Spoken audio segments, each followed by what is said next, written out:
largest city of Campania, capital of the province and the region, Naples is the third most populated city in Italy and is the most important industrial center and trading port for the south. It is situated at the innermost point of the Bay of Naples, between Vesuvius and the Phlegrean Fields. It has a mild and constant climate, with average temperatures of 16 degrees Celsius and a serene sky for at least half the year. The city is unique already from the natural configuration. Naples opens in the shape of an amphitheater on the sea and is bounded by the Vesuvius, the Sorrento and Amalfi coast and the marvelous islands of Capri, Ischia, Procida and Capo Miseno. Naples means colors and emotions.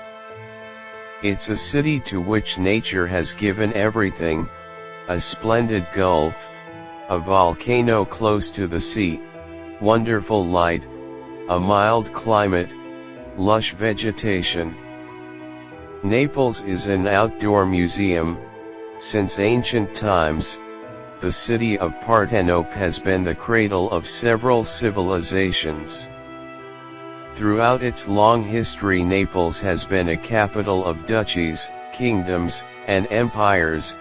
It is possible to see, next to each other, the walls of the ancient Greek polis and the Roman Empire, churches and castles from the Middle Ages, monastic complexes that hide wonderful cloisters, splendid noble palaces with internal courtyards, examples of Renaissance, Neapolitan 17th century, Baroque and Rococo architecture, the golden age of the Kingdom of the Two Sicilies, of which Naples was the capital.